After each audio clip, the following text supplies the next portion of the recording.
Perang Badar ini disebut juga dalam Al-Quran sebagai Yaumul Furqan, hari yang membedakan antara hak dan yang batil. Ada juga yang mengatakan bahwa Badar itu disebut Yaumal Taqal Jama'an. Itu dalam Quran, Yaumal Furqan dan Yauma Iltaqal Jam'an. Iltaqa itu artinya berjumpa, jam'an itu dua pasukan besar. Dan disebut Badar, ada yang mengatakan karena Badar itu diambil dari nama orang, Badar Al-Kinani. Ada juga yang mengatakan Badar itu sebuah sumur yang terletak di gurun pasir yang disebut dengan tempat peperangannya, akhirnya dinisbatkan kepada sumur Badar itu. Maka perangnya disebut Perang Badar. Ada juga yang mengatakan karena daerah Badar itu dia seperti sumur melingkar, makanya kemudian disebut Badar, dan perangnya disebut Perang Badar. Perang Badar ini ikhwan terjadi pada tanggal 17 bulan Ramadan. Subhanallah, bulan yang penuh berkah, bulan yang dibukakan pintu-pintu sorga, bulan yang ditutup seluruh pintu neraka, dan bulan yang setan-setan diikat di situ. Bulan yang penuh berkah. Dan dalam sejarah ada beberapa peperangan yang terjadi di bulan Ramadan. Yang pertama Perang Badar, kemudian Fathu Mekah, termasuk juga Perang Qadisiyah, pembebasan Baitul Maqdis di zaman Umar ibn Khattab, kemudian Perang Tatar, dan semua peperangan yang terjadi di bulan Ramadan Allah menangkan. Ma'asyiral muslimin, Perang Badar ini berbeda dengan perang-perang yang lainnya. Kenapa? Karena Perang Badar ini sebenarnya tidak ada tujuan perang sama sekali. Nabi tidak ada tujuan perang. Makanya Nabi tidak mencela orang-orang yang tidak ikut dalam peperangan. Nabi itu ketika keluar ke Badar hanya menganjurkan orang-orang yang hadir saja untuk berangkat. Adapun orang yang bekerja di ladang-ladang mereka atau sedang safar, mereka tidak diwajibkan untuk ikut dalam peperangan. Karena memang tujuannya bukan perang. Tujuannya hanya untuk merampas kafilah dagangnya Abi Sufyan yang datang dari Syam menuju Mekah. Itu saja. Kenapa Nabi SAW ingin merampas itu? Ingin merampok apa yang ada pada Abi Sufyan? Karena Nabi ingin mengambil haknya kembali. Dahulu Nabi SAW ketika berdakwah di kota Mekah, apa yang terjadi? Dimusuhi, diancam, bahkan hendak dibunuh. Para sahabatnya disiksa, bahkan sahabat juga ada yang dibunuh seperti keluarga Ammar bin Yasir. Maka ketika itulah Allah mengizinkan mereka hijrah. Ketika hijrah, mereka tidak membawa kecuali sehelai baju di badannya. Orang-orang Quraisy merampas harta mereka, merampas rumah mereka, merampas kebun mereka, merampas bisnis mereka. Maka Nabi ingin mengambil haknya kembali. Maka Nabi SAW tidak banyak membawa orang, hanya 314 orang saja. Persis seperti tentara Talut ketika melawan Jalut. Persis jumlahnya. Dan perang Talut ketika melawan Jalut pun terjadi di bulan Ramadan. Dan jumlahnya sama itu.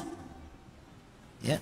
Jumlah tentara Talut 314. Jumlah tentara Rasul yang ke Badar sama, 314 orang. Dengan 2 kuda. Hanya 2 kuda saja. Dan 3 unta. Itu pun untanya gantian tuh. Disebutkan bahwa Nabi SAW menunggang unta bertiga gantian. Abu Lubabah, kemudian Ali bin Abi Thalib, dan Nabi SAW. Kemudian unta satunya Miqdad dan yang lainnya. Jadi bolak-balik gantian karena Badar itu cukup jauh juga, berkilo-kilo dari Madinah. Lah ketika itu Nabi SAW justru yang lebih banyak jalan dibandingkan naik. Lihat, harusnya Nabi itu lebih banyak menunggang dibandingkan berjalan kan? Itulah sosok pemimpin, ikhwan. Ketika itu Ali dan Abu Lubabah malu, masa Nabi jalan kaki, saya naik unta. Maka kata Ali radhiyallahu an, ya Rasulullah, lebih baik Anda saja yang naik, kami yang berjalan. Maka Rasul mengatakan, ya Ali, kalian tidak lebih kaya pahala dibandingkan diriku, dan kalian tidak lebih kuat fisiknya dibandingkan diriku. Sudah, naik saja. Ma'asyiral muslimin yang dimuliakan Allah Subhanahu wa ta'ala. Maka ketika Nabi SAW bergerak, kemudian mengutus orang untuk memeriksa kafilah itu tentang benar dan tidaknya, akhirnya Rasul mendapatkan kepastian bahwa kafilah Abu Sufyan telah bergerak dari Syam. Abu Sufyan ini tidak bodoh, orang cerdas. Ketika dia mendengar isu bahwa dia akan diserang oleh Rasul dan pasukannya, dia pun mengutus orang untuk mengecek ke Badar. Tidak puas, dia cek sendiri. Sampai di Badar gak ada orang, kecuali orang-orang yang memang tinggal di situ, beberapa orang saja. Kata Abu Sufyan kepada orang-orang yang tinggal di Badar, ada nggak pergerakan atau orang-orang ramai yang menuju ke sini? Orang situ tidak tahu. Karena Nabi SAW dalam setiap peperangan selalu menggunakan taktik tawari. Tawari itu artinya, pamannya nih, dari sini ke Batam Center harusnya melewati jalan yang harusnya dilalui jalan besar, tapi dia mungkin belok ke Bengkong dulu sana. Itu namanya tawari. Setiap peperangan Rasul seperti itu, kecuali dua peperangan. Pertama perang Badar, yang kedua perang Tabuk. Itu betul-betul dilalui dalam jalan aslinya. Kenapa Nabi di perang Badar tidak tawari? Karena Allah sudah menjanjikan kemenangan. Allah sudah turunkan ayat menjanjikan kemenangan dan akan mengutus para malaikat untuk menolong Rasul. Makanya Rasul gagah berani berjalan.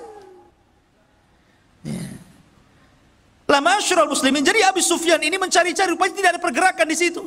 Tapi Abu Sufyan kemudian mendengar berita ada dua orang yang lewat di sini. Rupanya Abu Sufyan mencari bekas-bekasnya itu. Ketemulah kurma yang jatuh dan dia tahu itu kurma Madinah. Kata Abu Sufyan, benar. Ini Rasul ini sudah membawa pasukan. Ini kurma Madinah, di sini tidak ada kurma. Dari situlah kemudian Abu Sufyan pun langsung membelokkan rute jalannya untuk menyelamatkan dagangannya. Dan dia mengutus Dhamdam. Dia mengatakan, ya Dhamdam, berapa hari kau bisa berjalan ke Mekah, ke Quraisy? Kata Dhamdam, 2 minggu. Kata Abu Sufyan, bagaimana kalau seandainya ku beri ongkos 5 kali lipat daripada ongkos biasa, tapi kau harus sampai 2 hari sampai di sana. Bisa bayangkan, 2 hari yang ditempuh 2 minggu jadi 2 hari pakai kuda. Gimana nasib kudanya itu? Ya tentu dia tidak istirahat kan gitu, 2 hari harus sampai. Maka Dhamdam pun kemudian dengan berjalan kencang menuju mana? Menuju Quraisy. Ingin memberitahu Abu Jahal. Sampai di Quraisy, dia udah kecapean, udah kecompang-camping semuanya kan. Dia pun naik ke atas bukit. Kemudian kebiasaan tradisi Arab, kalau membawa berita yang sangat menghebohkan dan mengkhawatirkan, maka selalu melepas bajunya dan membalikkannya. Itu tradisi mereka.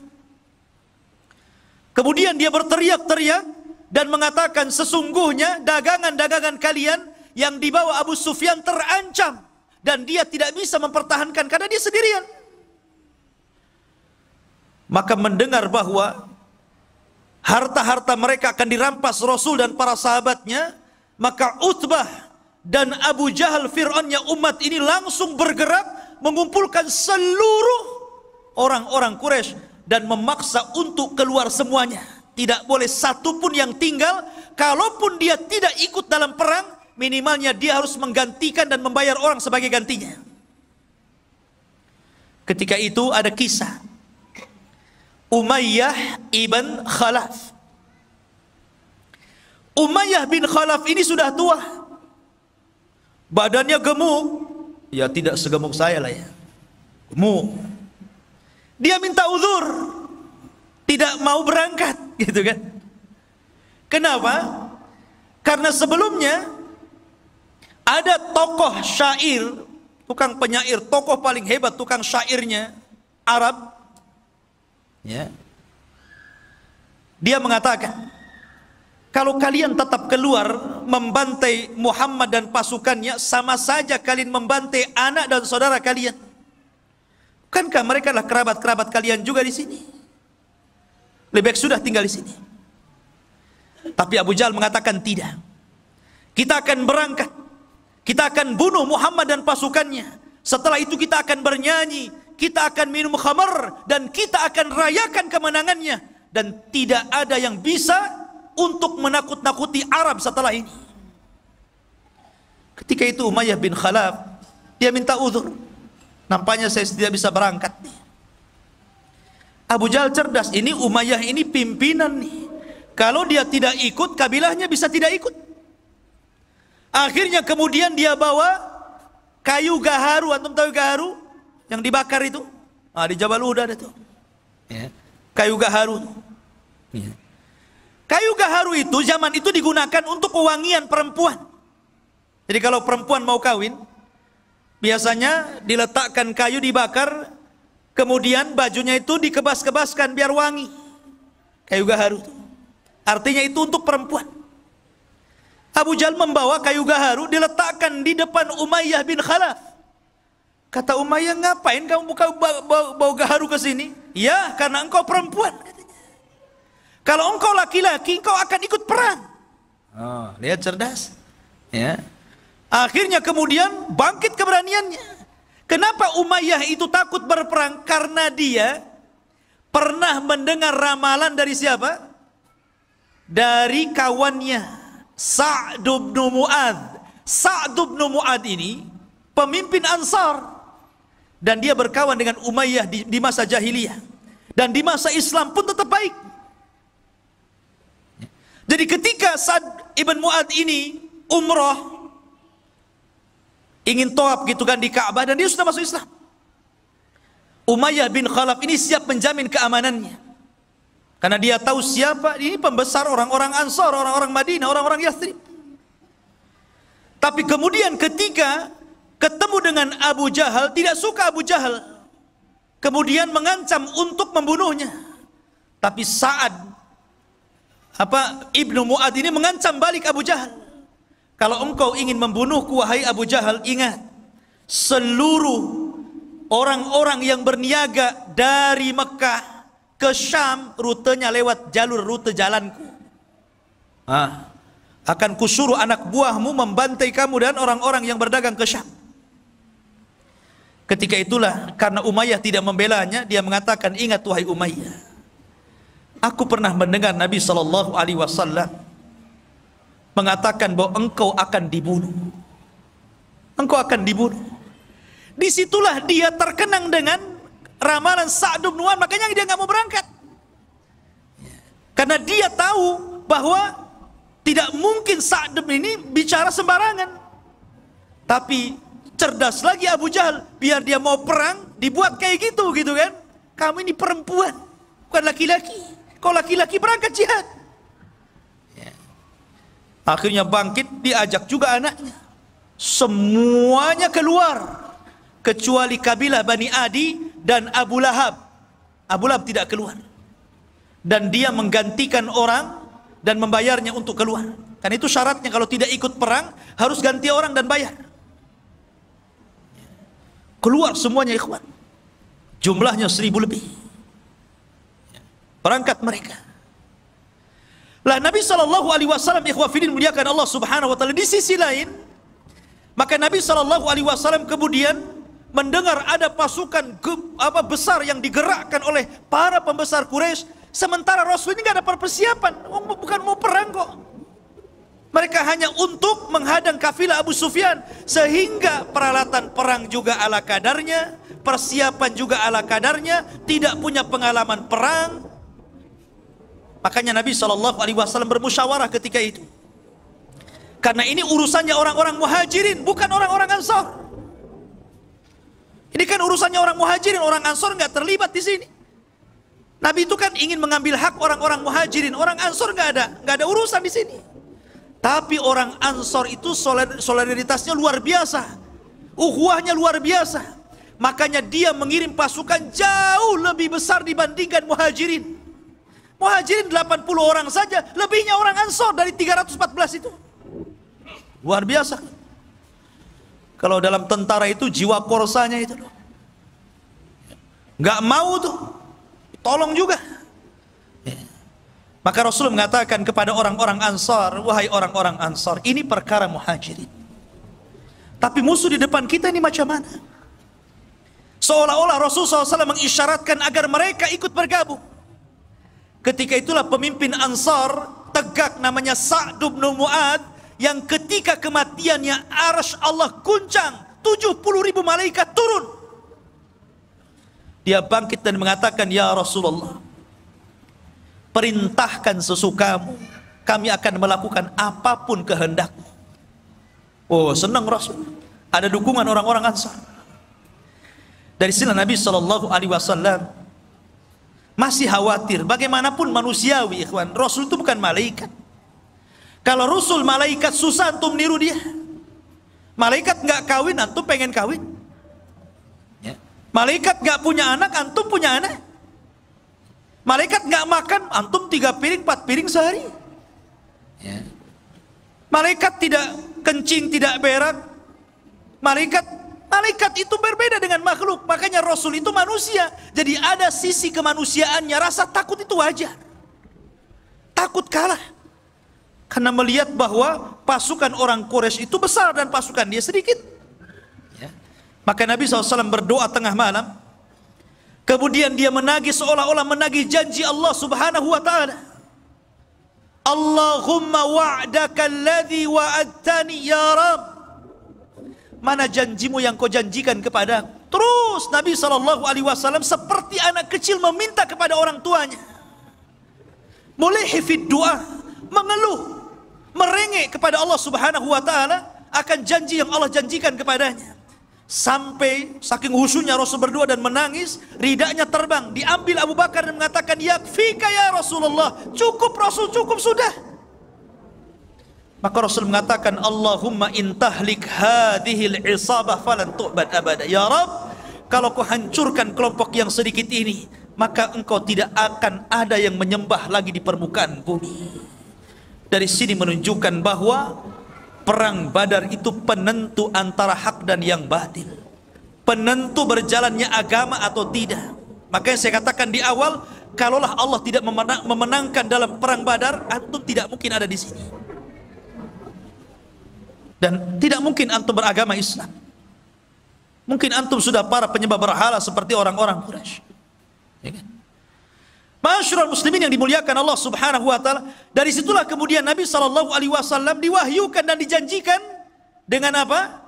Dengan 1000 malaikat akan diturunkan.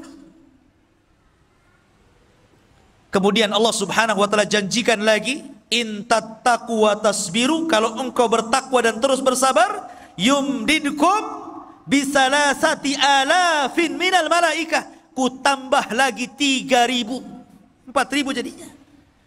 Kemudian di hari peperangan Allah kirim 5000 pasukan malaikat dipimpin Jibril dan sahabat dipimpin Rasul. Coba kalau peperangan ini para sahabat dipimpin Nabi, sementara malaikat dipimpin Jibril, siapa yang bisa mengalahkan perang ini? Ini malaikat ikut campur masalahnya. Lain dengan perang Uhud. Sebenarnya perang Uhud itu malaikat akan membantu, cuman karena ada kesalahan dari kalangan para sahabat menentang perintah Rasul, jadi terjadi kekalahan. Tapi perang Badar ini semua taat kepada Rasul. Lah makanya ikhwah fillah muliakan Allah Subhanahu wa taala, ketika pada hari yang ditentukan inilah, maka Nabi Shallallahu Alaihi Wasallam ketika itu memilih tokoh-tokoh untuk menjadi pemimpin perang. Di antaranya Raisul Am, ya tentu Nabi Shallallahu Alaihi Wasallam, pemimpin umumnya. Kemudian di sana ada pemimpin di bawah beliau namanya Mus'ab ibn Umair al-Badri al-Qurashi.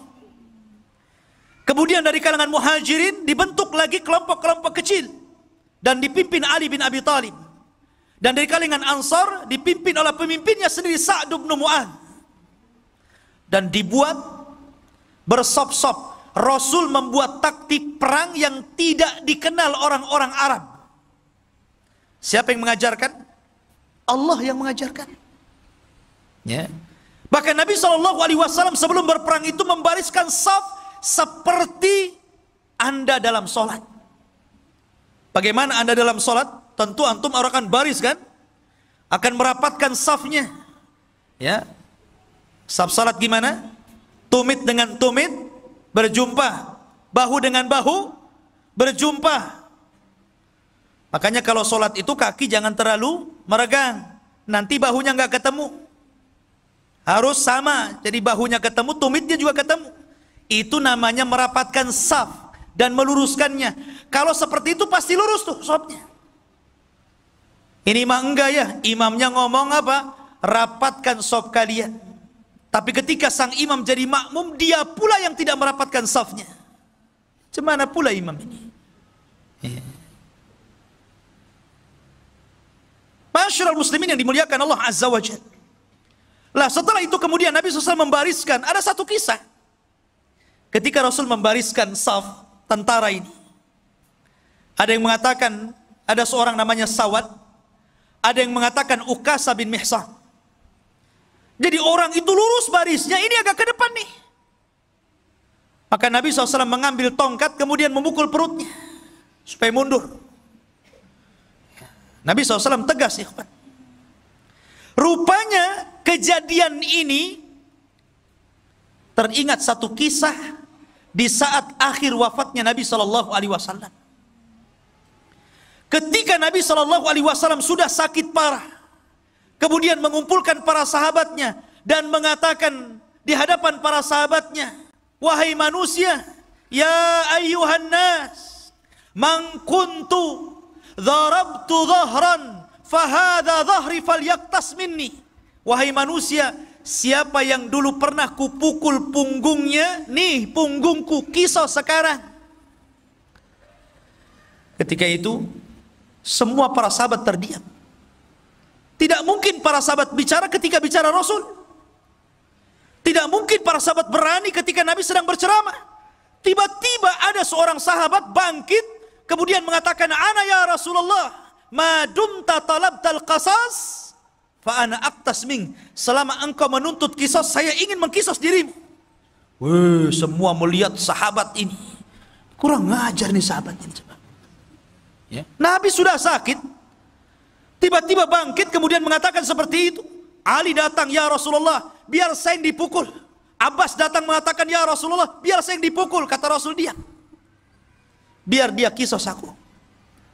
Rupanya laki-laki itu namanya Ukasa bin Mihsan, yang tadi itu di perang Badar dipukul itu.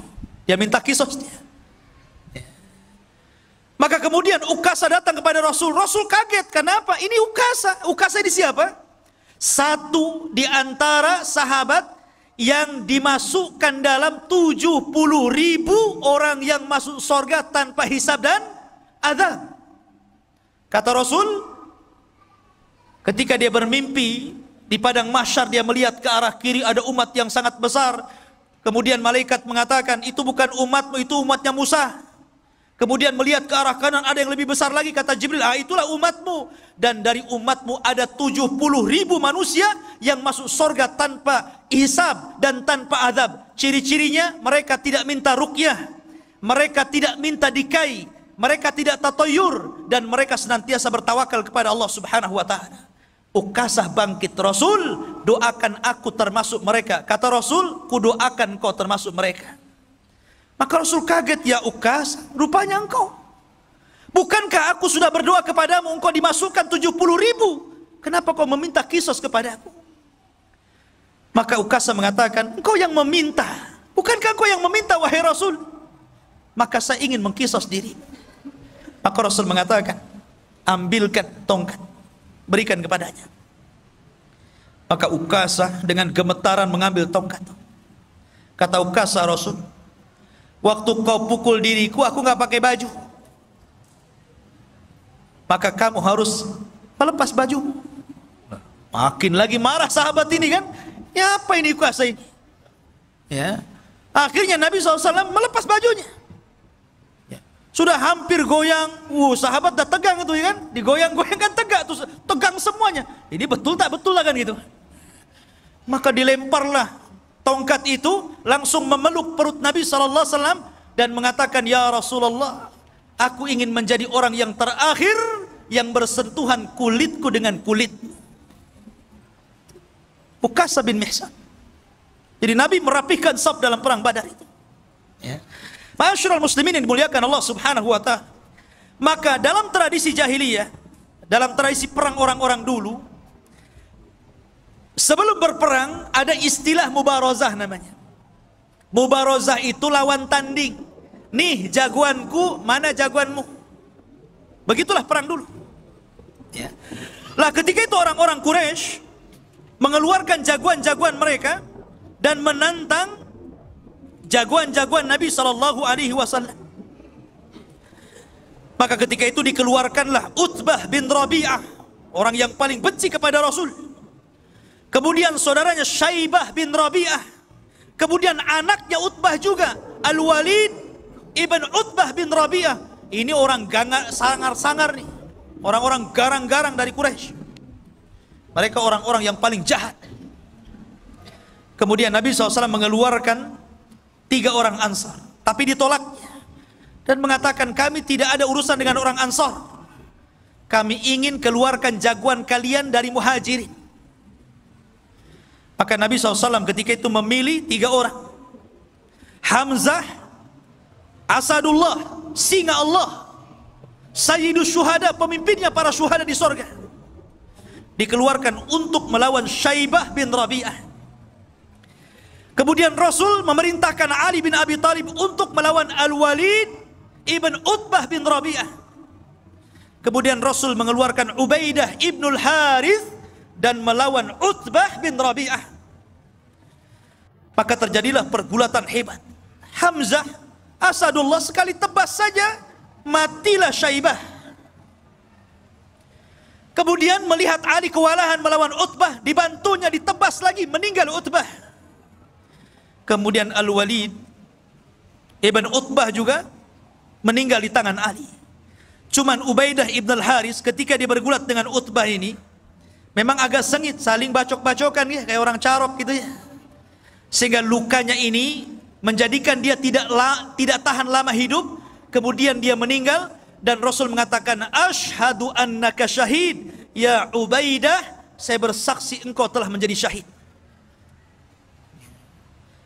Maka ketika jagoan-jagoan mereka kalah dan meninggal, marah Abu Jahal. Dari setelah kemudian Abu Jahal menggerakkan pasukannya. Mereka tidak paham bagaimana Allah sudah mengajarkan taktik perang. Bahkan mereka tidak tahu bahwa di belakang pasukan Rasul ada 5.000 malaikat, dipimpin oleh Jibril, menggunakan kuda putih, dan dilihat oleh orang-orang kafir dan tidak dilihat orang-orang yang beriman. Jadi yang melihat hanya orang kafir saja. Orang yang beriman tidak tahu. Bahasanya antum baru nyabut golok, kepala orang sudah melayang gitu. Enak nggak kalau perang kayak gitu? Antum baru ngambil pedang gitu kan, kepalanya sudah melayang. Makanya Allah mengatakan, wa ma ramaita id ramaita walakinnallaha rama. Ketika engkau melempar, wa ma ramaita, tidaklah engkau melempar. Ketika engkau melempar, ketahuilah bahwa Allah sesungguhnya yang melempar dia. Karena ketika itu kuda yang ditunggangi Jibril ini menebarkan debu. Dan debu itulah masuk ke mata-mata orang-orang kafir Quraisy ini, sehingga mereka kesulitan untuk memandang. Dan itulah para sahabat mudah untuk melumpuhkan, sehingga 70 orang kafir meninggal dan 70 menjadi tahanan. Selebihnya mereka lari tunggang langgang kembali ke Mekah. Dan subhanallah, Allah hinakan Abu Jahal oleh dua anak kecil, namanya Mu'adz dan Mu'awwidh, keduanya putra Afra. Ini anak kecil ini ikut perang. Si Mu'adz dan Mu'awwidh ini, dia kan orang Madinah, nggak tahu Abu Jahal mukanya kayak apa, dia nggak tahu. Ketika peperangan dia cari Abdurrahman bin Auf dan mengatakan, ya Abdurrahman, yang mana sih Abu Jahal itu? Si Fir'aunnya umat ini yang mana ya? Kata Abdurrahman, no, itu tuh orang itu. Langsung dua anak kecil ini, dua anak remaja ini, mencabut pedangnya, dikeroyok sama dua anak remaja ini, mati Abu Jahal. Bayangkan. Ya. Dan keduanya mengklaim membunuhnya dan Rasul membenarkannya.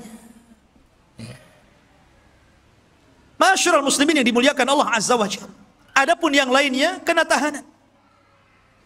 Dan seluruh orang-orang yang pernah didoakan Rasul, kehancuran mereka terbukti di perang Badar. Ketika Nabi SAW di awal-awal dakwahnya, ikhwan, Nabi SAW diejek oleh Abu Jahal dan mengatakan, siapa yang berani meletakkan salah jazur, kotoran unta yang masih berdarah itu, di pundak Muhammad yang sedang sujud di Ka'bah, ku beri dia hadiah. Berdirilah siapa? Uqbah bin Abi Mu'aid. Ini orang yang paling jahat. Dulunya pengagung Rasul, tapi karena perkawanan yang salah, akhirnya jadi balik, jadi jahat. Ingat, kawan itu yang baik, ikhwan. Uqbah bin Abi Mu'aid ini dulu penggemar Rasul. Walaupun Rasul itu seorang nabi dan agamanya berbeda, tapi karena dia seorang penyair, dia suka kalau Rasul itu melantunkan Quran. Ya.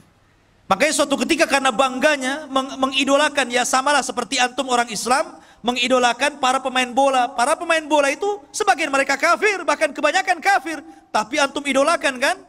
Pasang gambarnya, kalau dia bertamu ke rumah antum, kemudian selfie, viral tuh. Ya kan? Lah begitulah idolanya Uqbah bin Abi Mu'aid ini kepada Rasul. Jadi suatu ketika dia meminta kepada Rasul untuk bertamu, maunya ngasih makan, ngasih jamuan. Tapi Rasul tidak mau makan, alasannya apa? Karena kamu kafir, kalau kamu Islam saya mau makan. Jadi akhirnya pura-pura dia bersyahadat, yang penting idolanya mau makan. Syahadatnya ini tersebar. Maka Umayyah bin Khalaf, kawan dekatnya ini marah. Kau dengar? Kau sudah bersyahadat ya? Kau ikut agama Muhammad ya? Oh enggak, saya hanya ingin menjamu dia saja, saya pura-pura saja. Enggak, kamu sudah masuk Islam, bukan kawan saya. Akhirnya dia mengatakan, enggak, saya ingin berkawan dengan kamu, saya siap melepaskan itu semuanya. Akhirnya dilepaskan lagi syahadatnya. Kemudian dia mengikuti Umayyah dan berjanji untuk menghinakan Rasul. Disinilah kesempatannya. Jadi ketika Abu Jahal ini menawarkan untuk menyakiti Rasul, Uqbah bangkit dia, biar saya saja. Dia ingin membuktikan perkawanannya, bahwa dia masih satu geng dengan Umayyah. Dia mencari kotoran unta. Hati-hati antum kalau cari kawan. Ya. Maka dia cari, Allah takdirkan ketemu pula tuh. Ketika Rasul sedang sujud, diletakkan itu kotoran unta, ya kemana-mana. Rasul sujud tidak berhenti. Fatimah datang yang masih kecil, menangis melihat bapaknya dihinakan, kemudian dibersihkan. Kemudian mengatakan, ya abi, wahai bapakku, ud'u ala haula, doakan kehancuran kepada mereka. Maka Rasul pun mulai mendoakan kehancuran satu persatu. Dan semua orang yang didoakan Rasul ketika itu terbukti di perang Badar. Semua orang yang tertawa mengejek Rasul ketika Uqbah bin Abi Mu'aid menghina Rasul, semuanya terbunuh di perang Badar. Ma'asyiral muslimin yang dimuliakan Allah Subhanahu wa taala. Lah ketika itu Nabi SAW dan para sahabatnya berhasil mengalahkan dan memukul mundur orang-orang kafir Quraisy. Ma'asyiral muslimin yang dimuliakan Allah Subhanahu wa taala. Ada satu kisah yang menarik. bahwa salah satu paman Rasul namanya Abbas. Abbas ini sebenarnya ada yang mengatakan dia sudah masuk Islam, cuman disembunyikan keislamannya, tapi masih tinggal di Mekah karena dia melihat keluarganya ada di situ. Ada yang mengatakan dia tidak masuk Islam, tetapi walaupun demikian dia menganggap Rasul adalah kerabatnya, keluarganya, tidak mungkin dia memerangi. Tapi karena dipaksa oleh orang-orang Quraisy, akhirnya berangkat juga dia. Nabi SAW ketika itu mewanti-wanti kepada para sahabatnya, kalian kalau dalam peperangan berjumpa dengan pamanku Abbas, jangan kalian bunuh.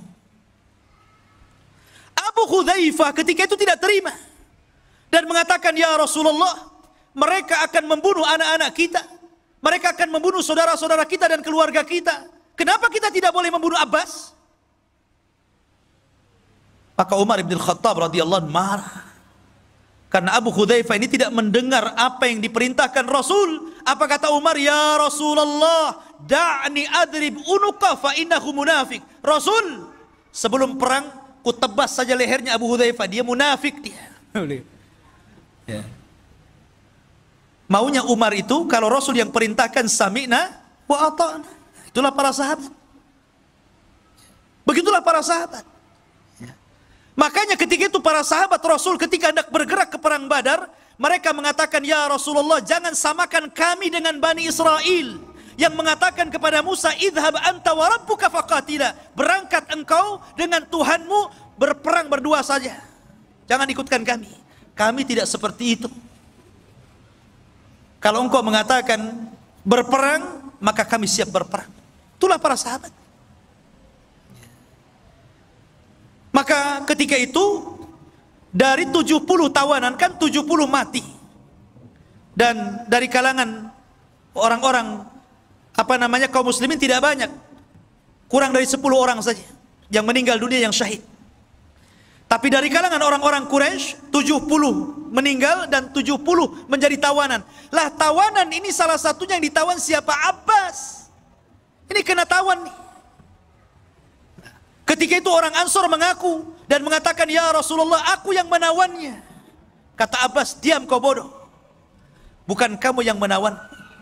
Yang menawanku adalah seorang laki-laki yang berpenampilan aneh, pakai kuda putih, kemudian pakaiannya putih. Maka Rasul mengatakan, ya Abbas, itulah malaikat. Yang menawanmu adalah malaikat.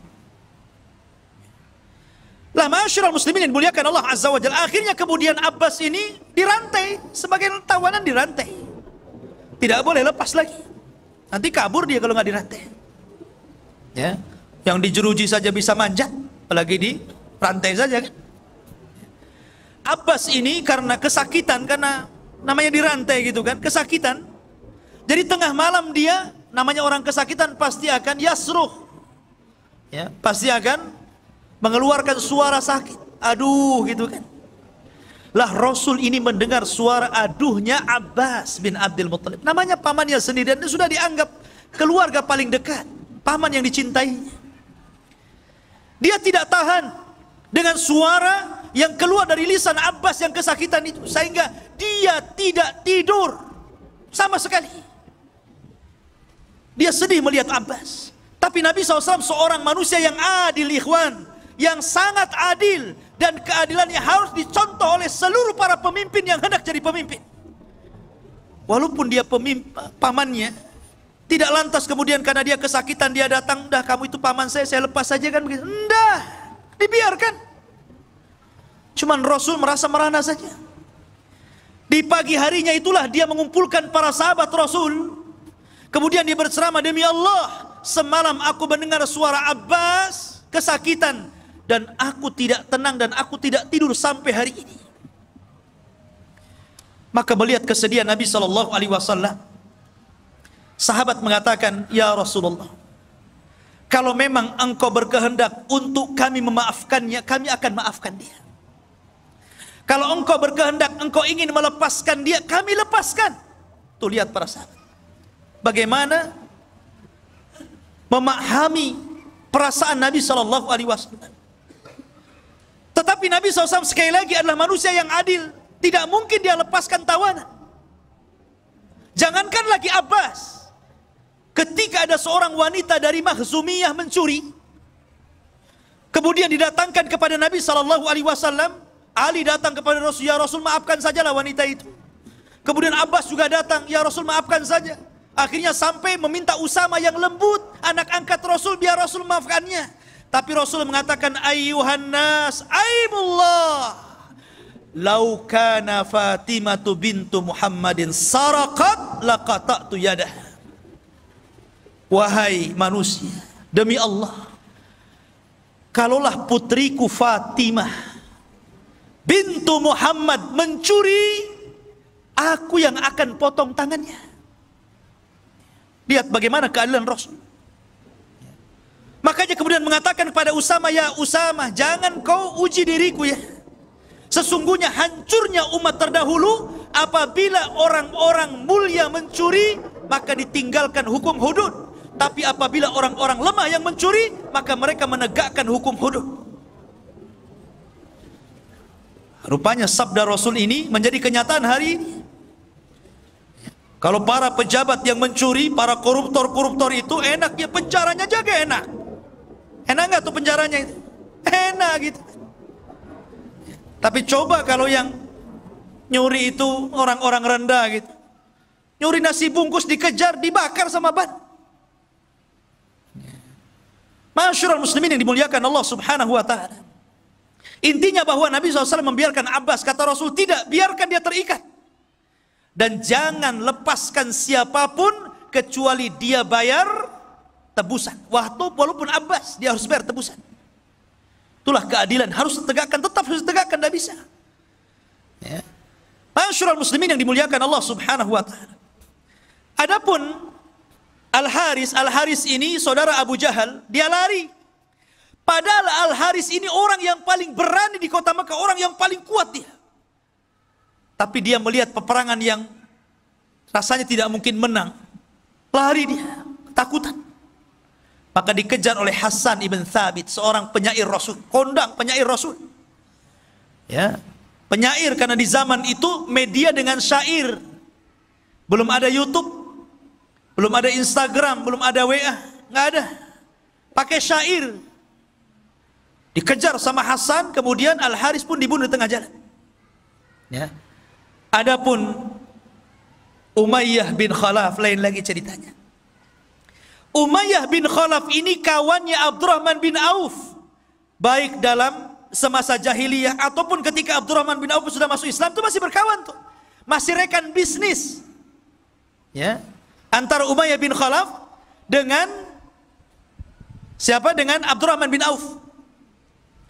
Tapi Umayyah ini tidak suka memanggil Abdurrahman. Dulu Abdurrahman bin Auf itu namanya Abduddar namanya. Setelah dia masuk Islam, diganti namanya menjadi Abdurrahman. Orang-orang musyrik Arab itu tidak suka dengan nama Abdurrahman. Makanya dia mengatakan kepada Abdurrahman, ya Abdaddar. Tapi Abdurrahman tidak mau nengok, nggak suka nama itu nama jahiliyah. Makanya antum kalau punya nama yang tidak bermakna, apalagi namanya aneh-aneh gitu kan, ada namanya Jahannam gitu. Apa ini antum kasih nama Jahannam? Gantilah. Ya. Jadi dia nggak suka. Akhirnya kemudian kata Umayyah, wahai Abdaddar, kalau aku panggil dirimu Abduddar, kau tidak suka. Tapi kalau engkau berkehendak dipanggil Abdurrahman, aku yang tak suka. Ya. Sekarang ku panggil saja dirimu Abdul Ilah. Baru kemudian karena disebut Abdul Ilah, Abdurrahman menengok. Ya, ada apa wahai Umayyah? Umayyah ini tahanan masalahnya. Ya kan? Kata Umayyah, ya Abdurrahman, kita kan sudah berkawan, sudah CS lah kita ini. Tolong lindungi aku. Kita ini berkawan semasa jahiliyah, kawan bisnis. Maka kemudian Abdurrahman melihat kasihan kepada Umayyah. Dia mengatakan, ya Muhajirin, ya Ansar, Umayyah bin Khalaf atas tanggunganku, aku yang jamin dia. Oh, mendengar itu Bilal nggak terima. Karena Bilal itu disiksa oleh Umayyah bin Khalaf. Ingat ceritanya Bilal? Bilal dibawa ke padang pasir. Kemudian ditindih dengan batu panas.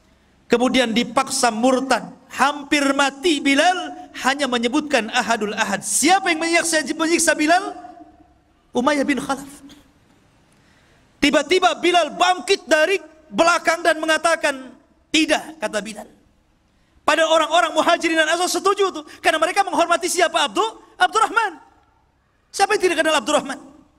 Tapi Bilal bangkit dan mengatakan, inna jauta,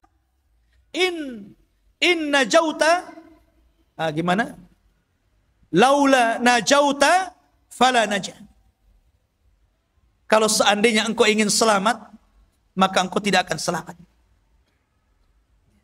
Kalau seandainya engkau ingin selamat, engkau tidak akan selamat. Maka ketika itu seluruh para sahabat melihat Bilal. Ketika itu Bilal mengacungkan pedang. Maka kemudian para sahabat mengisyaratkan kepada Abdurrahman untuk menunduk, supaya tidak melihat kawannya dibunuh Bilal. Karena itu aib membunuh orang di depan kawannya. Maka Abdurrahman langsung menunduk. Bilal datang menebas leher Umayyah, kemudian menyembelihnya. Masyarul muslimin yang dimuliakan Allah subhanahu wa ta'ala.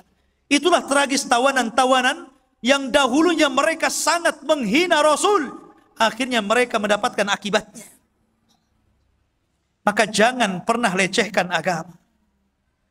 Jangan menghina Allah. Jangan menghina Rasul. Jangan menghina Al-Quran. Nanti akan ada akibatnya. Masyarul muslimin yang dimuliakan Allah subhanahu wa ta'ala. Kemudian juga ada kisah yang lainnya yang cukup menarik. Dalam perang Badar, ikhwah fillah dimuliakan Allah subhanahu wa ta'ala, kita tahu bahwa tawanan-tawanan ini menjadi khilaf antara Abu Bakar dan Umar.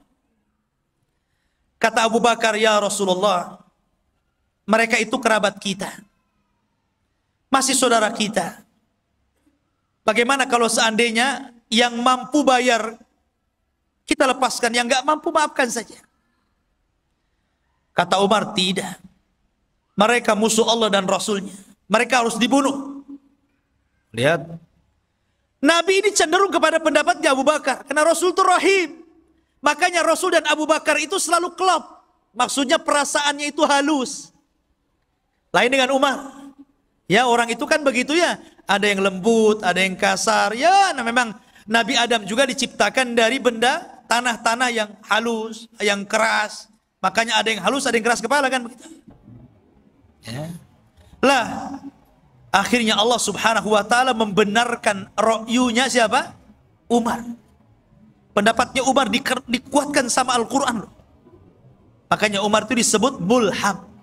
Ucapannya itu selalu menyerempet wahyu. Makanya Rasul kalau mengatakan, kalaulah ada Nabi sepeninggalku, Umarlah orangnya. Dia puji itu.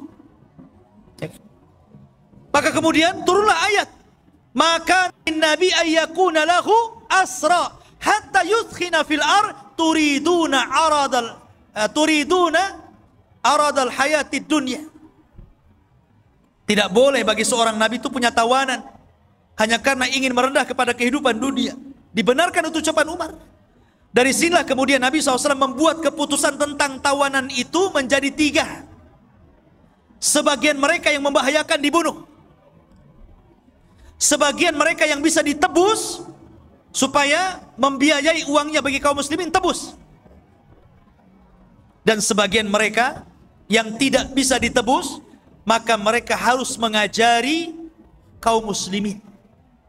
Yang pintar matematika suruh ngajari anak-anaknya. Yang pintar fisika suruh ngajari anak-anaknya kaum muslimin. Yang pintar Quran, enggak mungkin Quran orang musyrik ya. Ya. Intinya suruh menyalurkan ilmunya. Dibagi 3 akhirnya.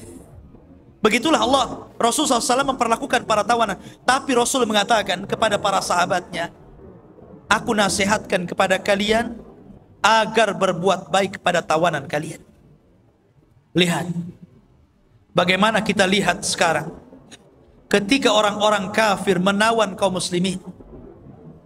Kita lihat di media-media massa bagaimana mereka disiksa habis-habisan. Terkadang mati, meninggal di penjara. Tapi Islam tidak demikian. Islam itu dinur rahmah, ikhwan.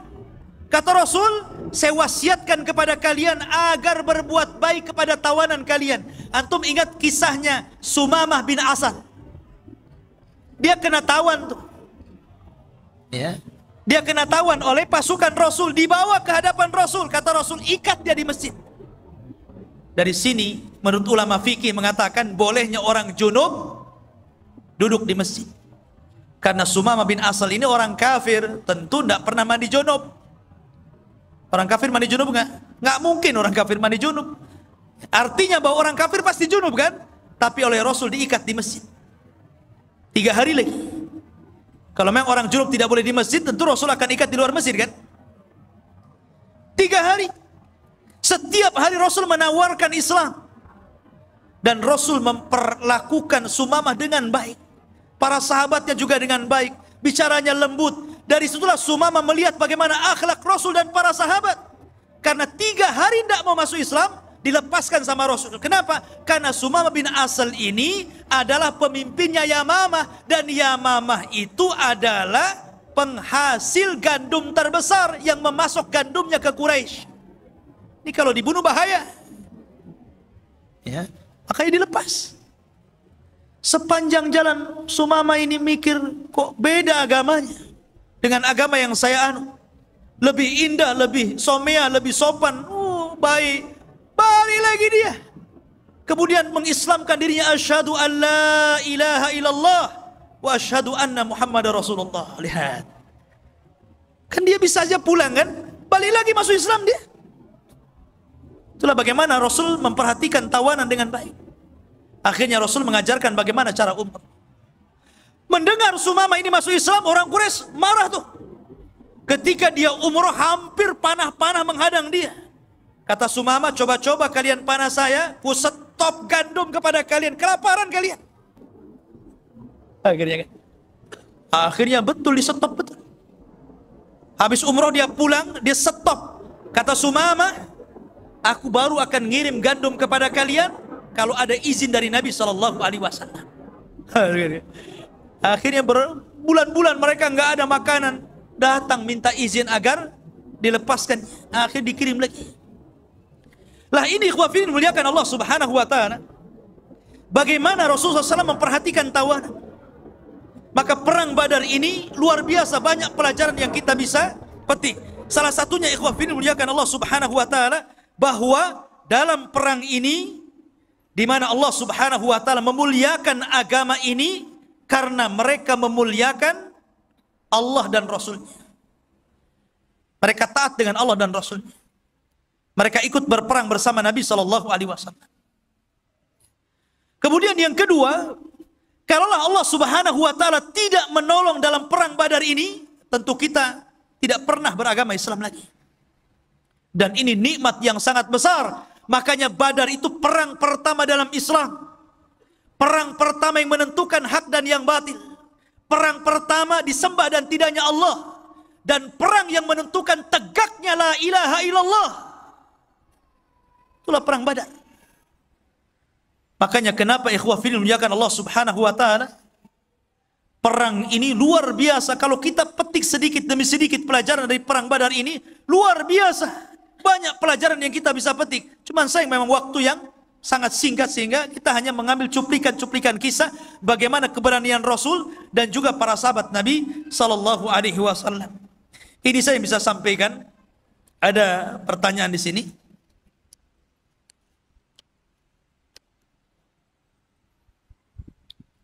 Assalamualaikum Ustaz.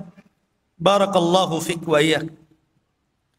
Bagaimana cara Allah menjaga riwayat yang sampai saat ini,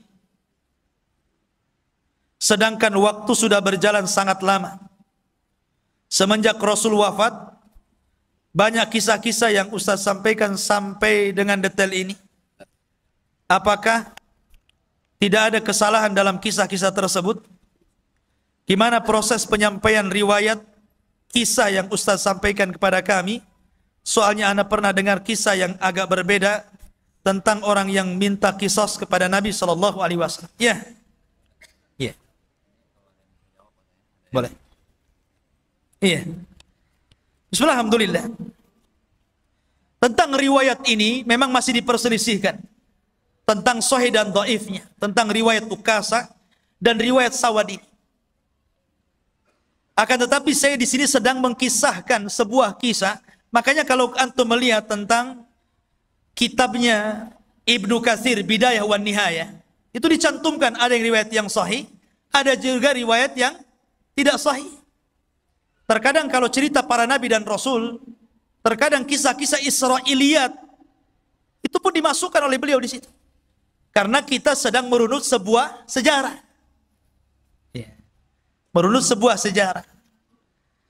Ya, tapi tentunya di atas langit masih ada lagi. Kalaupun seandainya yang saya sampaikan kemudian antum mendapatkan ada riwayat yang sahih, mungkin riwayat yang saya sampaikan dhaif, alhamdulillah itu menjadi sebuah tambahan ilmu untuk antum. Ya. Dan ini juga bagian daripada nasihat untuk saya.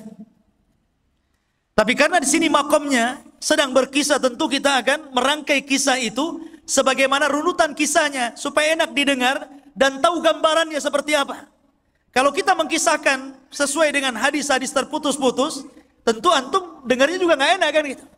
Antum sedang mensyarah sebuah hadis jadinya, bukan sedang mengkisahkan sebuah kisah. Beda ya. Kalau kita belajar hadis, ya tentu kita akan cek dulu tentang riwayatnya ini, namanya apa namanya, kesohihan dan tidaknya. Bagaimana hadis ini pandangan para ulama secara hadisiahnya, baru kemudian diambil hukum-hukum fikihnya kan. Tapi di sini saya sedang menceritakan sebuah kisah. Kisah secara umum seperti ini. Lah, untuk memperdalam kisah-kisah ini antum bisa baca lagi di buku-buku seperti Bidayah wan Nihayah Imam Ibnu Katsir, atau dalam kitab Rahiqul Makhtum, ya. Kemudian dalam kitab Ibnu Hisham dan kitab-kitab sejarah yang lainnya, antum kembangkan. Sebab kalau antum sudah tahu kerangka kisah, itu kalau antum baca, oh iya saya pernah dengar. Ya. Oh seperti ini runutannya. Ya, jadi seperti itu. Sebab kalau seandainya kita ikutkan dengan riwayat-riwayatnya, bagaimana riwayat ini lemah, siapa di dalamnya, kemudian bagaimana pandangan ulama, nggak jadi berkisah ya. Jadi mensyarah hadis jadinya. Ya. Wallahu a'lam. Baik, kemudian yang selanjutnya. Ustaz, apakah kami memiliki kesempatan masuk ke dalam golongan 70.000 masuk surga tanpa hisab dan adab? Ya, bisa. Karena Nabi SAW tidak menyebut orangnya, tapi menyebut sifatnya supaya akan ada sampai kiamat dibangkitkan. Yang pertama, sifatnya tidak minta diruqyah, bukan meruqyah atau minta diruqyah, itu tidak boleh. Boleh. Boleh, tidak ada masalah. Maksudnya tidak minta diruqyah itu kalau tidak darurah. Kecuali kalau darurah, memang antum ini kesurupan atau apa, ada penyakit gitu kan, dan tidak ada jalan kecuali diruqyah, minta ruqyah nggak masalah dan nggak tetap masuk dalam 70.000. Maksudnya itu dia tidak berhajat, tahu-tahu minta diruqyah. Karena kenapa minta diruqyah ini mengeluarkan 70.000 orang yang dijanjikan masuk surga tanpa hisab dan adab? Karena takut mempengaruhi tawakal. Tawakal itu harus kepada Allah. Tapi ketika kemudian antum minta ruqyah, kemudian antum sembuh, nanti antum bergantung kepada ustadz yang meruqyah. Terkadang saking fanatiknya kepada ustadz yang meruqyah, yang ini mantap ustadz ini kalau meruqyah jinnya langsung minggat, yang ini agak seret-seret jinnya. Ya. Jadi tawakalnya kurang, makanya dilarang. Kemudian yang kedua, tidak minta kai. Kai itu mengobati dengan besi panas. Orang dulu itu kan kalau kena bacok pedang, zaman sekarang kan kalau kena luka kan banyak, ada betadin, ada ini, ada itu kan. Adalah supaya tidak tetanus kan gitu. Zaman dulu kan nggak ada obat-obatan kayak gitu. Maka supaya tidak membusuk, bekas lukanya itu ditancap besi panas. Sama dengan orang yang menghilangkan tato dengan setrika gitu kan. Zaman dulu kan begitu ya. Zaman dulu itu takut kalau punya tato, ditangkap masalahnya. Kemudian terkadang mereka disetrika kan. Nggak boleh gitu. Kenapa nggak boleh? Karena dikhawatirkan rasa takutnya melebihi dari rasa takut kepada Allah. Harusnya takut diberikan kepada Allah, jadi takut besi panas jadinya kan. Jadi mengurangi tauhid. Ataupun yang ketiga, tatoyur. Antum tidak menjadikan sesuatu yang antum lihat, antum dengar, ya kan? Antum meraba adanya keuntungan atau adanya kerugian dalam sesuatu. Bahasa lain, jangan menganggap sial dengan apa yang antum dengar, antum lihat atau antum merasakan. Namanya tatoyur. Tatoyur itu dari burung. Dulu di zaman jahiliyah kalau mau dagang, mungkin ke arah Syam, tidak ke arah Yaman, maka diterbangkan burung tuh. Kalau burungnya itu ngarah ke Syam, ini beruntung, hoki nih, berangkat nih, burung ini bawa hoki nih. Tapi kalau dia mau berangkat ke Syam, burungnya malah lari ke Yaman, nggak jadi. Ini sial nih. Ini tatoyur namanya. Zaman itu cuman burung saja jadi tatoyur. Zaman sekarang macam-macam orang tatoyur. Yang pakai burung masih ada ya. Kalau tengah malam ada burung gagak, kuak-kuak gitu kan. Wah, ada orang mati katanya. Ya kan? Kalau dulu zaman saya masih kecil gitu ada kupu-kupu besar, kupu-kupu sirama-rama gitu kan. Wah, ada menteri masuk rumah nih. Kemudian kalau ada suara-suara, tangan nih gatal nih sebelah kanan, wah mau dapat duit katanya. Padahal banyak utang. Ya. Ini tatoyur namanya. Kadang-kadang angka pula disalah-salahkan. Itu tatoyur, itu nggak boleh. Ya. Kemudian yang terakhir tawakal. Dan tawakal itu tauhid yang paling tinggi, tawakal itu. Menyandarkan kepada Allah. Jadi kalau antum punya 4 sifat, masuk di sini. Dari 70.000 manusia yang masuk surga tanpa hisab dan adab. Kemudian pertanyaan yang ketiga, Assalamualaikum warahmatullahi wabarakatuh. Mengapa tawaran perang Badar tidak dijanjikan budak oleh Rasul? Bukankah tawanan perang diperbolehkan menjadi budak? Mohon penjelasan. Mereka budak tawanan itu. Yang ditebus gak jadi budak lah kan begitu, ditebus. Makanya kata Rasul, seorang anak tidak akan mampu untuk menebus kebaikan orang tua. Walaupun antum bikinkan rumah orang tua itu umpamanya, ya, anggaplah bangunan yang tinggi, flat gitu kan, bangunan yang sangat tinggi. Anggaplah 100 tingkat, saking tingginya sampai mereng begitu kan. Kemudian antum kasih apalagi tanah yang luas, mobil yang mewah, kemudian rumah yang indah. Kemudian antum kasihkan sama orang tua, cukup? Tidak. Tidak bisa. Tidak mungkin antum bisa membalas kebaikan orang tua kecuali satu, kata Rasul.